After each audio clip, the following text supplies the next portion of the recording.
దేవుని నామానికి మహిమ కలుగును గాక. ఈరోజు 112వ కీర్తనలో మనం చూసుకున్నప్పుడు దేవుని యొక్క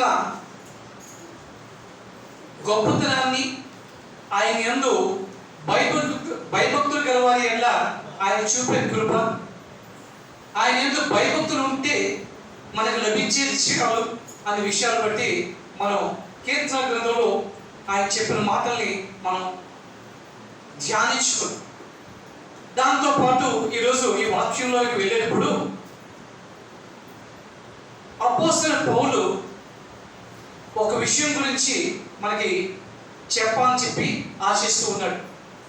2వ కొరింథీయులకు రాసిన పత్రిక 1వ అధ్యాయంలో 3 వచనాన్ని మనం ఒకసారి చూసుకున్నప్పుడు, 2వ కొరింథీయులకు పత్రిక 1వ అధ్యాయము 3వ వచనం చూసుకున్నప్పుడు, కనికరము చూపు తండ్రి సమస్తమైన ఆదరణను అనుగ్రహించు దేవుడు మన ప్రభు అయిన యేసుక్రీస్తు తండ్రి అయిన దేవుడు స్తుతింపబడును గాక. ఆమేన్. చెప్పగలమా? ఆమేన్ చెప్తామా? ఎస్. ఎందుకంటే ఆయన గురించి ఏం చెప్తున్నాడంటే, ఆయనకి 2 గుణాలు అక్కడ మనం చెప్తున్నాడు. ఒకటి కనికరము చూపు దేవుడు తండ్రి, రెండోది సమస్తమైన ఆదరణ, సమస్తమైన ఆదరణను కలిగించు తండ్రి. ఓకే, ఆయన నిత్యం కూడా స్తుతింపబడాలి, స్తుతింపబడును గాక అని అపోస్తలుడైన పౌలు చెప్తున్నాడు. అంటే దేవుడు మనకి ఏం చేస్తాడు అంటే, ఒకటి కనికరము చూపిస్తాడు, 2 ఆదరణని మనకు కలిగిస్తాడు. ఈ లోకంలో ఆదరణ కలిగించే వాళ్ళు మనకి దొరకడం చాలా అరుదు. ఆదరణ అందరి దగ్గర దొరకదు. ఆదరణ దొరకడం చాలా కష్టం. కానీ దేవుడే ఆదరణకి ప్రాముఖ్యం, ఆయన మూలం. ఆయన మాత్రమే ఆయన ఆదరణ అనుగ్రహించాడు. ఎలా చెప్తున్నారండి అని మీరు నన్ను అడగొచ్చు. యెషయా గ్రంథము 66వ అధ్యాయము 13వ వచనాన్ని ఒకసారి చూసుకున్నట్లయితే, యెషయా గ్రంథము 66వ అధ్యాయము 13వ వచనం మనం చూసుకున్నట్లయితే అక్కడ ఏం రాయబడుతుందంటే, ఒకరి తల్లి వారిని ఆదరించినట్లు నేను మిమ్మల్ని ఆదరించెదను. ఒకరి తల్లి వారిని ఆదరించినట్లు నేను మిమ్మల్ని ఆదరించెదను. ఈ యొక్క మానవ జీవితాల్లో మానవులు ఆదరణ పొందేది ఎక్కడ అంటే తల్లి. ఎందుకంటే తల్లి ప్రేమ చాలా అమోఘమైనది. అవునా? తల్లి ఆదరించినట్టు ఏ ఒక్కరు కూడా ఆదరించలేరు. పిల్లలు దుష్టులైనా, దుర్మార్గులైనా, చెడిన వారైనా, పొరపోకలైనా ఆ తల్లి వారిని ప్రేమిస్తుంది, ఆదరిస్తుంది. దేవుని యొక్క లేఖనం మనకి ఏం చెప్తున్నదంటే, దేవుడు తల్లి వలె ఏమంటాడు, ఒకరి తల్లి వారిని ఆదరించినట్లు నేను మిమ్మల్ని ఆదరిస్తాను. ఒక్కసారి మనం చూసుకున్నట్లయితే తల్లి ఆదరణ కంటే శ్రేష్టమైన ఆదరణని దేవుడు మనకి ఆదరించి చూపిస్తాడు. ఆ ఆదరణ మనం పొందుకున్నప్పుడు మనం దాన్ని ఎలా ఉంటుందని వర్ణించలేము. అందుకే కీర్తనకారుడు 119వ కీర్తన 76వ వచనంలో ఒక మాట చెప్తున్నాడు. చూద్దామా? 119వ కీర్తనలో 76వ మాట ఏం చెప్తుంటే, నీ సేవకునికి నీవిచ్చిన మాట చొప్పున నీ కృప నన్ను ఆదరించును గాక. చూసారా? నీ సేవకునికి నీవిచ్చిన మాట చొప్పున అంటే ఆయన ఏం మాట ఇచ్చాడు? ఒకరి తల్లి వారిని ఆదరించినట్లు నేను మిమ్మల్ని ఆదరిస్తాను.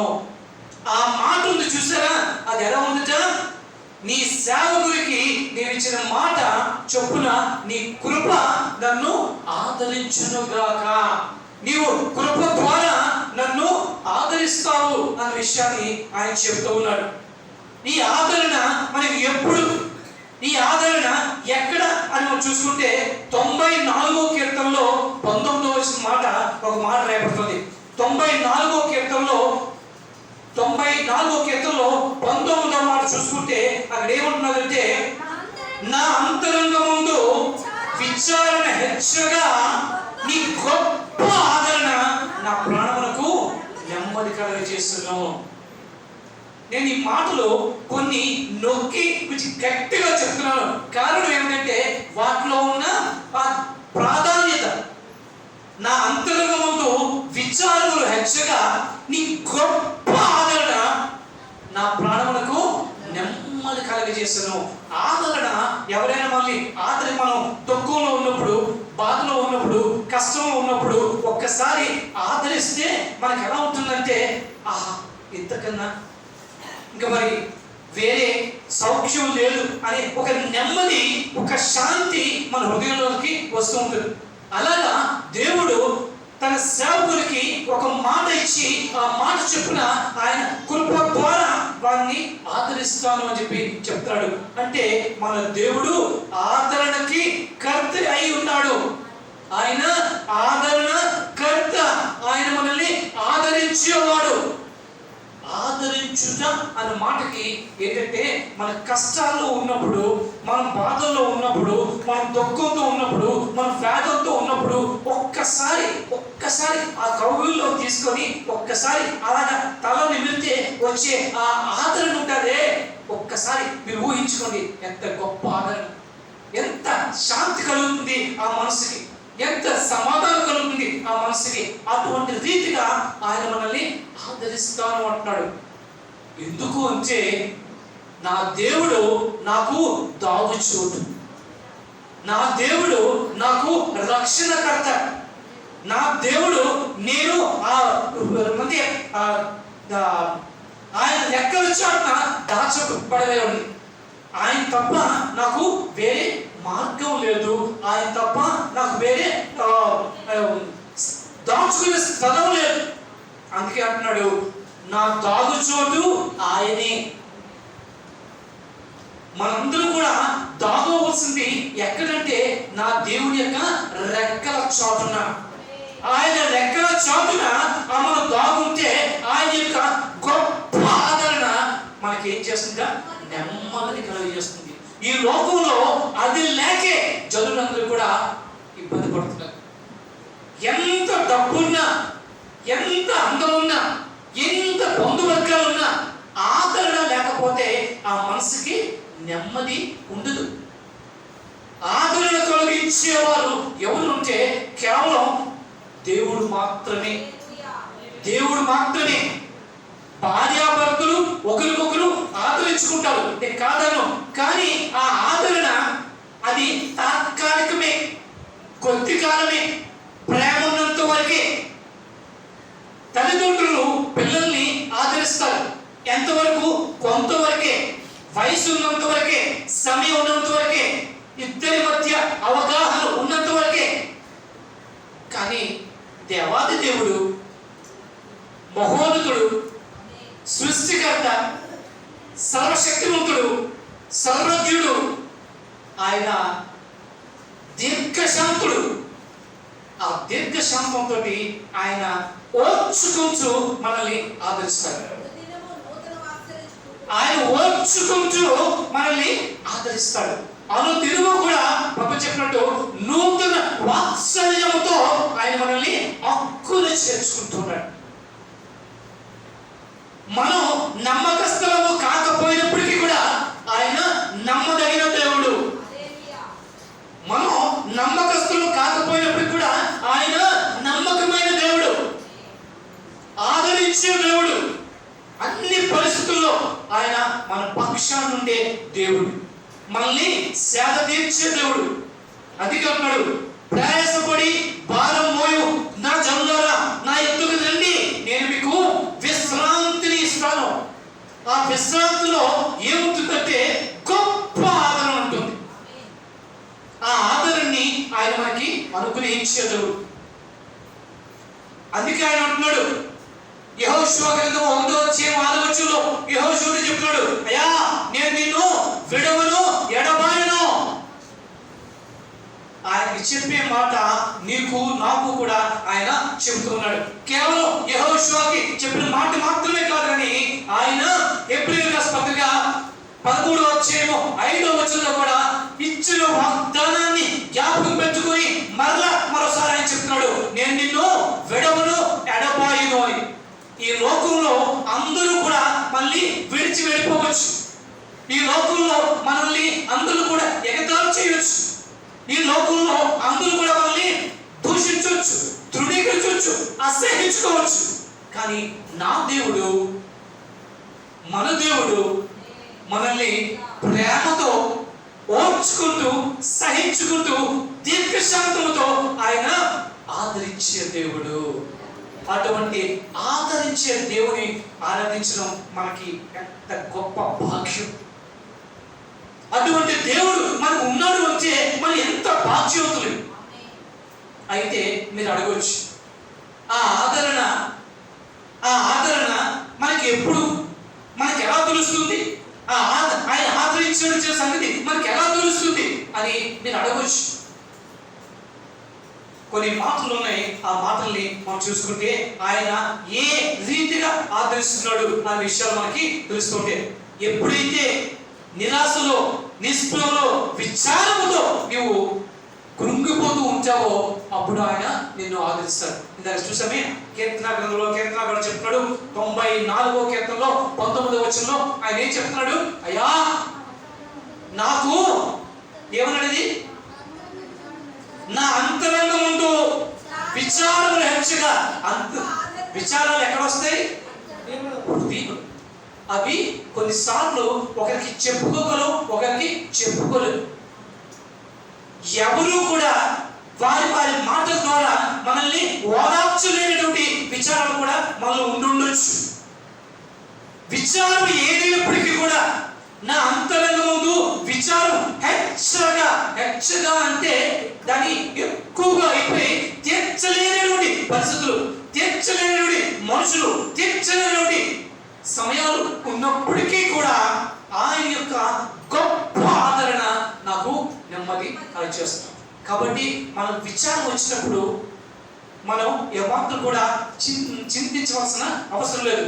మనం విచారం కలిగిన వెంటనే, నీ అంతరంగంలో విచారం కలిగితే వెంటనే నీ దాగు చోటైన ఆయన దగ్గరికి పరిగెత్తు. ఆయన దగ్గర నువ్వు ఆదరణ పొందుతావు. హల్లెలూయా చెప్తారా? విచారాలు లేవు అని ఎవరైనా అనగలడా? ఒక్కడే అనగలడు, పిచ్చోడు. అంతేగా, వాడికి ఏది తెలియదు. అవునా అంటే అంటాడు, కాదా అంటే అంటాడు. కాబట్టి మనిషి పుట్టి సరైన రీతిలో ఉన్న ప్రతి వారికి కూడా ఏదో రకంగా, ఏదో పరిస్థితుల్లో, ఏ స్థితిలోనైనా వారికి విచారములు కలగక మానవు. అటువంటి విచార సమయంలో నా దాగు చోటైన నా దేవుడు నన్ను ఆదరించి నా హృదయంలో నెమ్మదిని కలగజేస్తాడు. కాబట్టి విచారము హెచ్చగా నీవు బాధపడవలసిన అవసరం లేదు. నీవు పరిగెత్తవలసిన స్థలం ఉంటుంది. ఆయన దగ్గరికి పరిగెత్తి శరణైనా అని అడిగినప్పుడు ఆయన నిన్ను హక్కులు చేర్చుకొని ఆదరించి సేద తీర్చి నీకు నెమ్మదిని కలగజేస్తాడు. ఆయన మాత్రమే. ఈ సృష్టిలో ఎవరు కూడా ఆ నెమ్మదిని, ఆ ఆదరణని ఇవ్వలేరు. కాబట్టి ఆయన ఆదరణకర్త అయిన దేవుడు. కాబట్టి విచారం వచ్చినప్పుడు దిగులు పడిపోవద్దు, పరిగెట్టండి. ఎక్కడికి?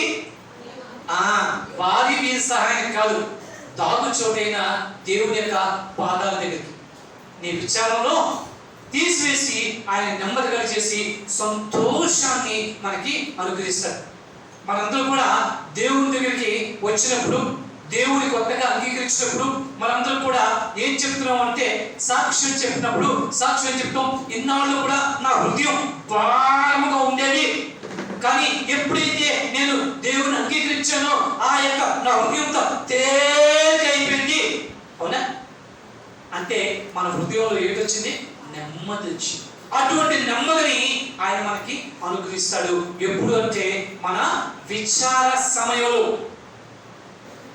ఇక రెండోది లూకా సువార్త 7వ అధ్యాయము 11 నుంచి 15 వచనాలు మనం చూసుకున్నట్లయితే ఆయన నీ దుఃఖంలో కూడా ఆయన నిన్ను ఆదరిస్తాడు. లూకా సువార్త 7వ అధ్యాయంలో 11, 12 వచనాలు చూద్దాం. 11 నుంచి 15 వచనాలు.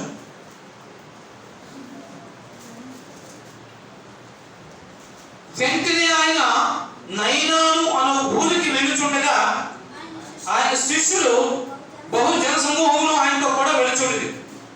ఆయన ఊరి గవని యొద్దకు వచ్చినప్పుడు చనిపోయిన ఒకడు వెలుపలికి మోసుకుని పోబడుచుండెను. అతని తల్లికి అతను ఒక్కడే కుమారుడు, ఆమె విధవరాలు.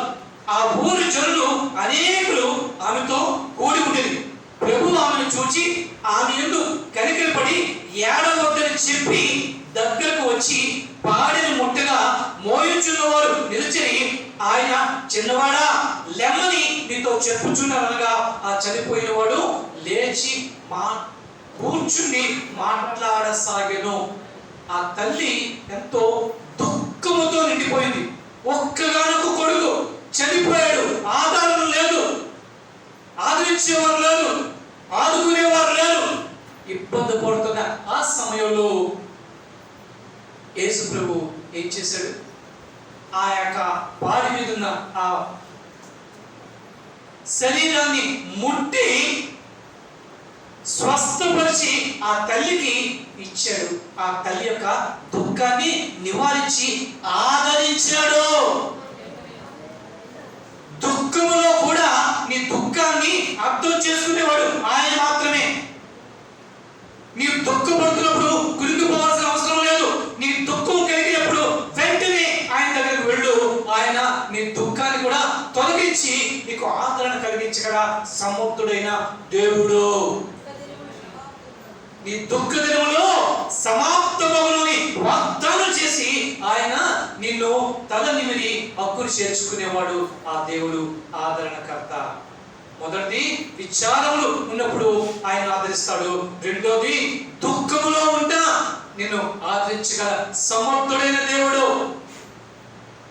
ఇక మూడోది మనం చూసుకున్నట్లయితే ఈ లోకంలో ఒంటరితనం చాలా భయంకరం, అవునా కదా? ఒంటరితనం చాలా భయంకరం. అటువంటి ఒంటరితనంలో కూడా ఆయన నేను నీ తోడున్నాను అని ఆదరించే దేవుడు మన దేవుడు. ఈ లోకంలో అందరూ వదిలేస్తారు అని చెప్పి మనం బాధపడాల్సిన అవసరం లేదు. నేను నీకు తోడై ఉన్నాను, నేను నీ చేయి పట్టుకొని నడిపించేవాడిని నేను ఉన్నాను అని ఆయన మనల్ని ఆదరించి హక్కును చేసుకొని నడిపించగల సమర్థుడైన దేవుడు. యోహాను సువార్త 16వ అధ్యాయం చూడండి, 32వ వచనం.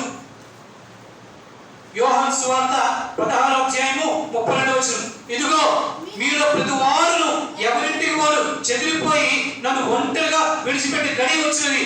అయితే తండ్రి నాతో ఉన్నాడు కనుక నేను ఒంటరిగా లేను అని యేసు ప్రభువు మాత్రం ఆయన ఒంటరిగా ఉన్నప్పుడు కూడా ఆయనకి ఎవరు తోడున్నారు? ఆదరించిన వాడు ఆయన యొక్క తండ్రి. తండ్రి అయిన దేవుడు తోడి ఉన్నాడు. ఇందాక అపోస్తలుడు పౌలు ఏం చెప్పాడు? కనికరము గల తండ్రి, అవునా కదా? ఆ కనికరము గల తండ్రి ఆయన్ని ఆదరించాడు. మనం కూడా ఒంటరితనంలో లోకం అంతా విడిచిపెట్టిన నన్ను విడవని వాడు నా దేవుడు, నా చేయి పెట్టి నడిపించేవాడు నా దేవుడు. ఒంటరిగా ఉన్నప్పుడు నాకు తోడే ఉన్నవాడు నా దేవుడు. మనకు తెలియదు మనతో ఉన్నాడా లేడని, కానీ ఆయన ఎన్నడూ కూడా ఆయన మనల్ని విడవడు. ఆయన ఏమంటున్నాడు? నా అరచేతిలో నేను చెప్పుకున్నాను అంటున్నాడు ఆయన. ఎక్కడ చెప్పుకున్నాడు? అరచేతిలో. అరచేతిలో ఉన్నది కనపడకుండా పోతుందా?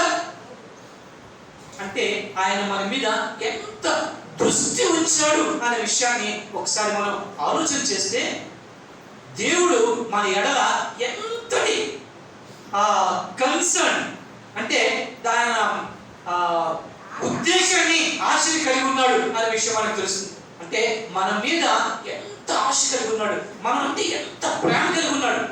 ఆయన నిన్ను అందరూ విడిచినా నేను నిన్ను విడువను. మొన్న ఏం పాడాం? ఏమా అందరూ నన్ను విడిచిన పాట పాడేమో లేదా? అవును లేదా? పాట ఉంది కదా. కాబట్టి మన ఒంటరితనంలో కూడా మనం దిగులు పోవాల్సిన అవసరం లేదు. మన పక్కనే ఉండి మనకి సేద తీర్చి మనతో మాట్లాడే దేవుడు మన పక్క నుండి మన ఒంటరితనంలో కూడా మనం ఎవరు ఉన్నట్టుగా మనం చక్కగా మాట్లాడవచ్చు. ఎందుకంటే నా దేవుడు వినగలే చెవుగలి ఉన్న దేవుడు. ఆయన సజీవుడైన దేవుడు. చెవులు కల్పించిన వాడు వినకుండునా? అవునా కదా? కన్నులు నిర్మించిన వాడు చూడకుండునా? కాబట్టి ఆయన తన యొక్క తదేక దృష్టి నీ మీదే. అంతేకాదు ఇంకో దగ్గర కూడా చెప్తున్నాడు, నీ మీద దృష్టి ఉంచి నీకు ఆలోచన చెప్పుదును, నీవు నడవలసిన మార్గమును నీకు బోధించుదును అని కూడా చెప్తున్నాడు ఆయన. అంటే మన మీద ఎంతటి ఏకాగ్రతని చూపించకపోతే ఆయన మాట చెప్పగలుగుతాడు. కాబట్టి ఒంటరితనంలో కూడా మనల్ని ఆదరించగలవాడు దేవుడు ఒక్కడే. ఆ రీతిగా మనల్ని ఆదరించడానికి సిద్ధపడి ఉన్నాడు. ఇకపోతే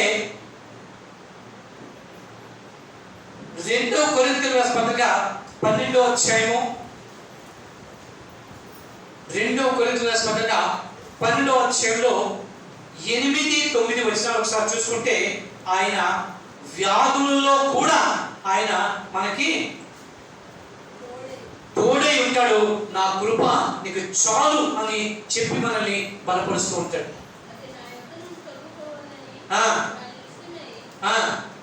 ముమ్మారు ప్రార్థన చేశాను, కానీ ఆయన ఏమంటున్నాడు? నా కృప నీకు చాలు. మనకి వ్యాధులున్నా రోగాలున్నా ఏమున్నా మనం చింతించవలసిన అవసరం లేదు. దేవుడి కృప ఉన్నంత కాలము మనకి ఏ రోగము కూడా మనల్ని ఏమీ చేయదు.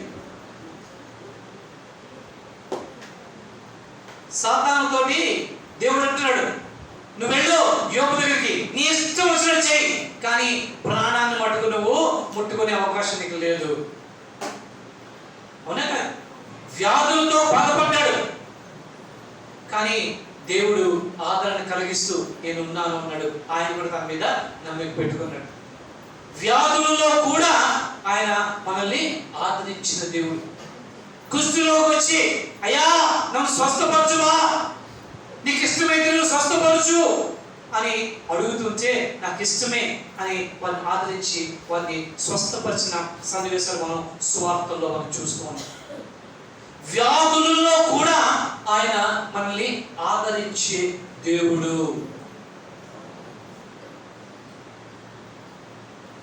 అనేక సార్లు ఈ రీతిగా అటువంటి ఆదరణని నేను నా విషయంలో పొందుకున్నాను. స్వస్థత విషయంలో చేయి పెట్టి ప్రార్థన చేసుకుంటే తర్వాత నాకు కలిగినట్టు ఆ యొక్క ఆదరణతో కూడిన స్వస్థతని నేను అనుభవించాను. కాబట్టి వ్యాధులలో కూడా దేవుడు మనకి ఆదరణ అనుగ్రహించి మనల్ని ఆదుకునేవాడు. మొదటిది విచారంలో ఆదరణ చూపిస్తాడు, రెండోది దుఃఖములో ఆయన ఆదరణ చూపిస్తాడు, 3 ఒంటరితనంలో ఆయన ఆదరణ చూపిస్తాడు, 4వది వ్యాధులలో మనకి ఆదరణ చూపిస్తాడు. ఇకపోతే మన లేమిలో కూడా ఆయన మనకి ఆదరణ చూపించే దేవుడు. ఆకాశ పక్షులను చూడండి, అవి విత్తవు, అవి కోయవు, వాటిని పోషించే దేవుడు మిమ్మల్ని పోషించడా. పేదరికంలో లేమిలో ఆయన మనల్ని పోషిస్తూ ఉంటాడు. ఏమీ లేని చోటు కూడా ఆయన తన మహిమ ద్వారా మనకి అనుగ్రహించగల సమర్థుడు. బైబిల్ గ్రంథంలో ఆయన తన భక్తులను విధంగా పోషించాడు.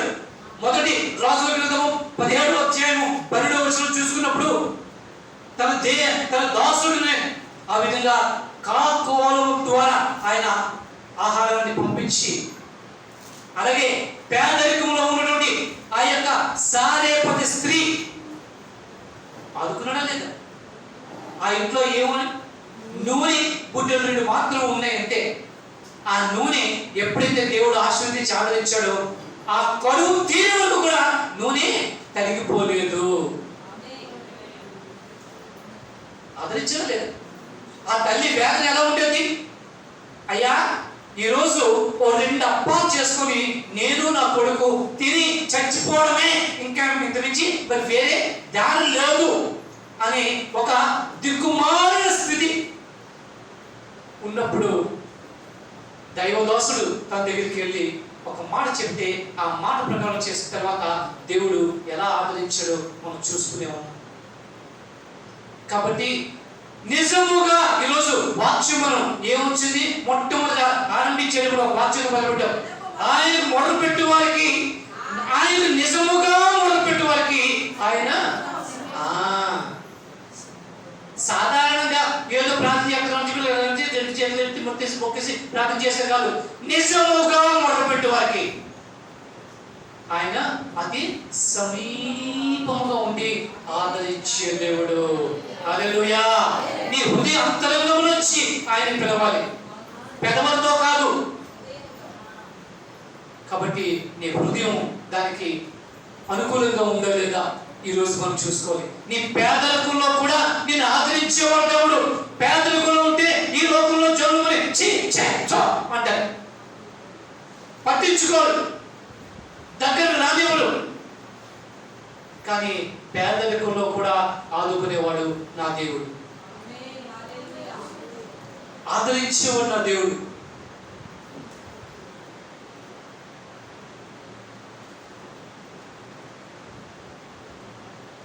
ఆయన ఆదరణకర. ఇటువంటి దేవుణ్ణి మనం కలిగి ఉన్నాం. ఇకపోతే యెషయా గ్రంథంలో చూద్దాం, 40వ అధ్యాయం.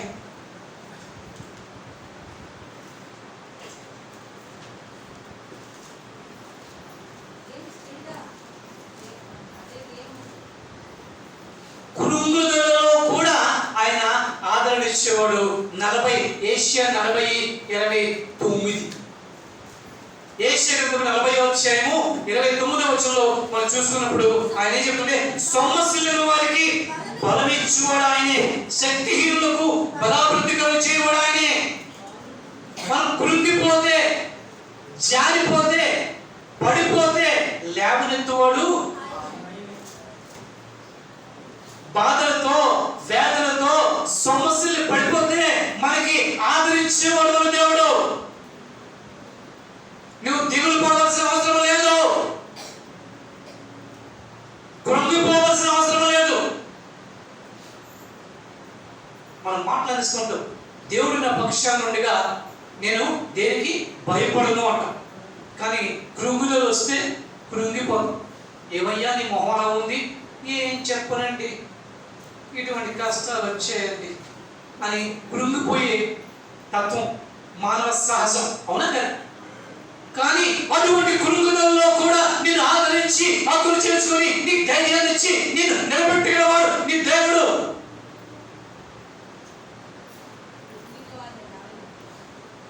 కృంగిన వారిని లేవనెత్తుతాడు, లేవనెత్త సమర్థుడు.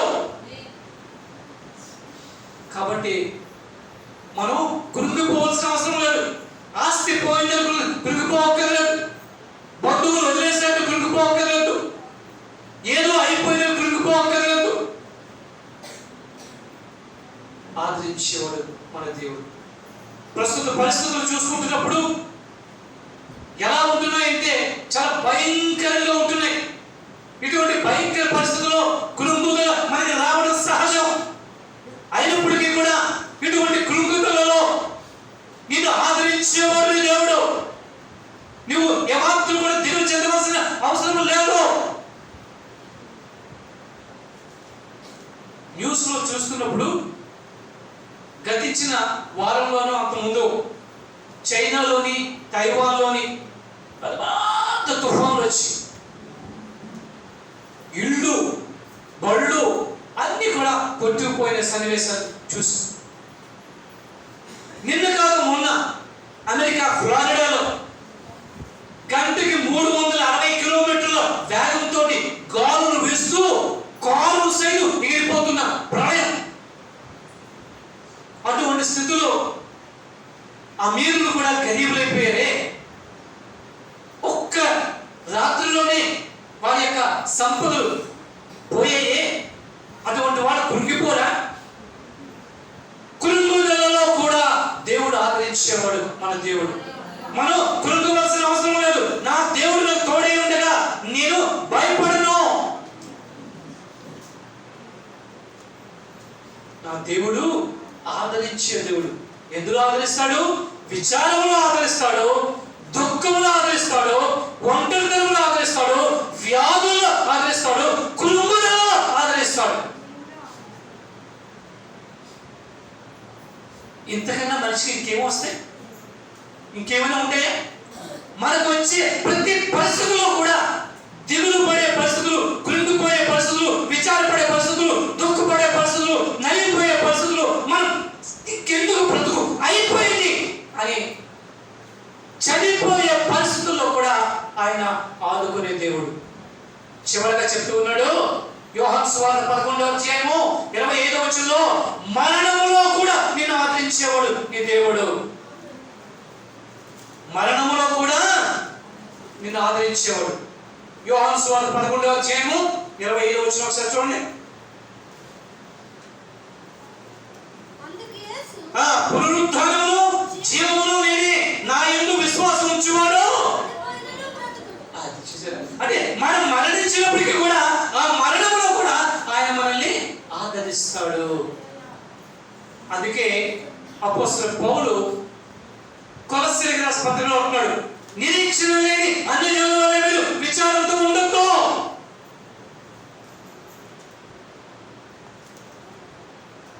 మరణించిన వారిని కూడా తన రాకడలో దేవుడు లేపుతాడు. ఈ రీతిగా మానవుని యొక్క ప్రతి స్థితిలో కూడా ఆయన మనల్ని ఆదరిస్తున్నాడు. ఇన్ని విషయాల్లో ఒక తల్లి తన కుమారుని ఆదరించగలదా? ఇప్పుడు చెప్పినటువంటి విచారంలో, దుఃఖంలో, ఒంటరితనంలో, వ్యాధుల్లో, పేదరికంలో, కృంగుదలలో, మరణంలో ఒక తల్లి ఆదరించగలదా? తల్లి కంటే ఎక్కువగా ఆదరించేవాడు నీ దేవుడు, నా దేవుడు. హల్లెలూయా. కాబట్టి నిత్యము అపోస్తలుడు ఫిలిప్పీ ఏం రాస్తున్నాడంటే తన పత్రికలో, ఆనందించుడి. మరలా చెప్తున్నాను, ఆనందించు. వీటిని మనం మనసులో పెట్టుకొని కృంగిపోతూ ఉంటే మనకి ఆనందం రాదు. విచారము విచారము విచారం విచారమే. కానీ వీటిని తలుచుకొని నా దేవుడు ఆదరించే దేవుడు, నా దేవుడు గొప్ప ఆదరణ ఇచ్చే దేవుడు. ఒకరి తల్లి వారిని ఆదరించినట్లు నేను మిమ్మల్ని ఆదరిస్తానని మాట ఇచ్చిన దేవుడు. నీవు నీ సేవకునికి ఇచ్చిన మాట చొప్పున నీ కృప ద్వారా నన్ను ఆదరిస్తున్నావు అని భక్తుడు చెప్తూ ఉన్నాడు. కనికరగమాల తండ్రి, ఆదరణ చూపించే తండ్రి అని మనకి చెప్తూ ఉన్నాడు. ఇటువంటి దేవుని మనం తెలుసుకుందాం. ఈ దినాల్లో వచ్చే ఆటుపోట్లు నీ దేవుడు దేవుడు కాదు అని అనేక రీతిగా వారు బాగా రోజు చెప్తున్నప్పటికీ కూడా నా దేవుడు సజీవుడు, నా దేవుడు జీవము గలవాడు, నా దేవుడు కళ్ళుండి చూడగలడు, నా దేవుడు చెవులుండి తినగలడు, నా దేవుడు చేతులుండి నన్ను ఆదరించే దేవుడు.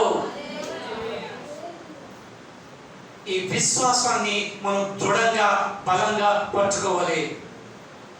నేను శుక్రవారం దినాన్న విశ్వాసంలో రకాల గురించి మనం మాట్లాడుకున్నాం. నీ విశ్వాసం చిన్నదైనా ఎలా ఉండాలి? పరిపూర్ణంగా ఉన్నప్పుడు నీ యొక్క విశ్వాసం బలంగా ఉంటుంది. కాబట్టి మనం ఏదైతే విశ్వాసంతో పట్టుకుని ఉన్నామో దాన్ని గట్టిగా పట్టుకున్నప్పుడు దేవుడు మనల్ని ఆదరించక మానడు.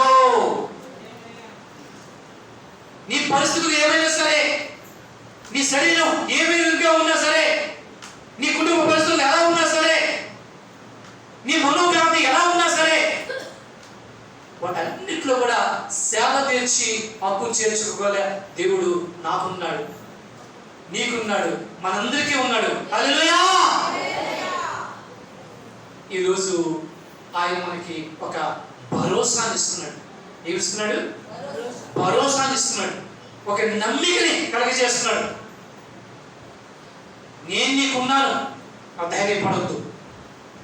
ఆదరించేవాడు నేనున్నాను, నువ్వు ధైర్యంగా ఉండు.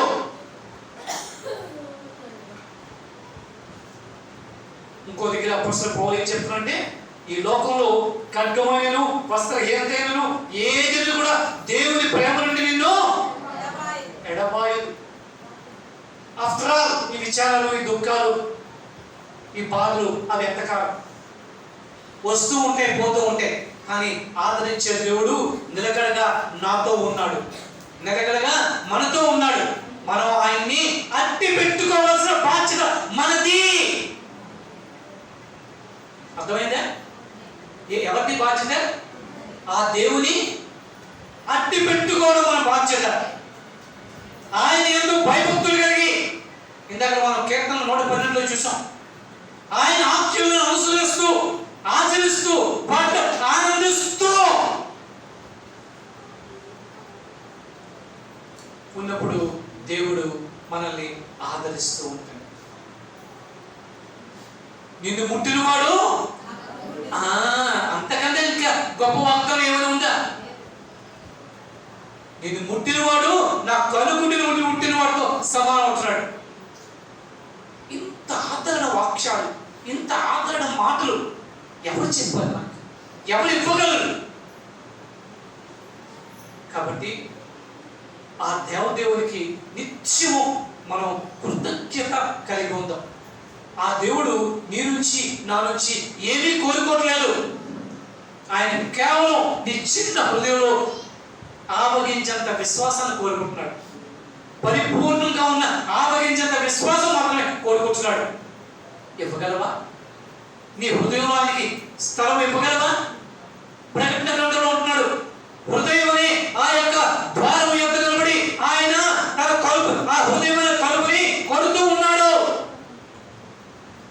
ఎవరైతే ఆయన స్వరం విని హృదయ తలుపులు తెరుస్తారో ఆయన లోను ప్రవేశించి వారితో ఉంటాను, వారితో భోజనం చేస్తాను అంటాడు. అంటే నీతో సహవాసం చేయడానికి ఆయన ఇష్టపడుతూ ఉన్నాడు. తెలుస్తావా నీ హృదయ ద్వారాన్ని? తెలుద్దామా మన హృదయ ద్వారాన్ని? మోకరిద్దామా? వేడుకుందామా?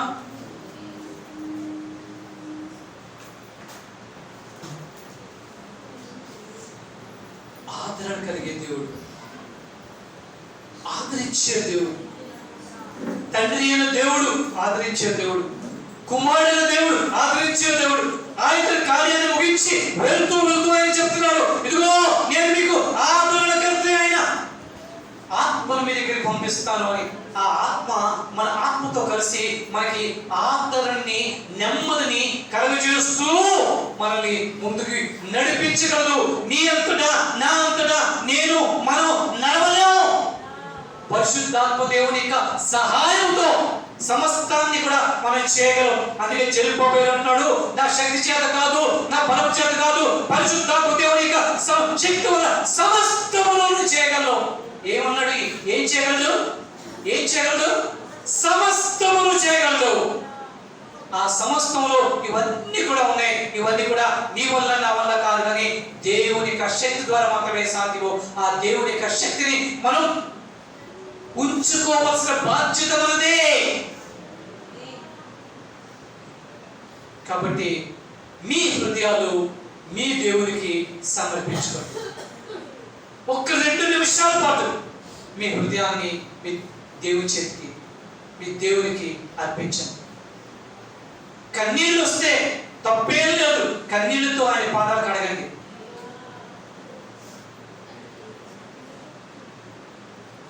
నీ దుఃఖం ఎంతైనా సరే, ఏదైనా సరే ఆయన ఆదరించగల సమర్థుడైన దేవుడు ఆయన.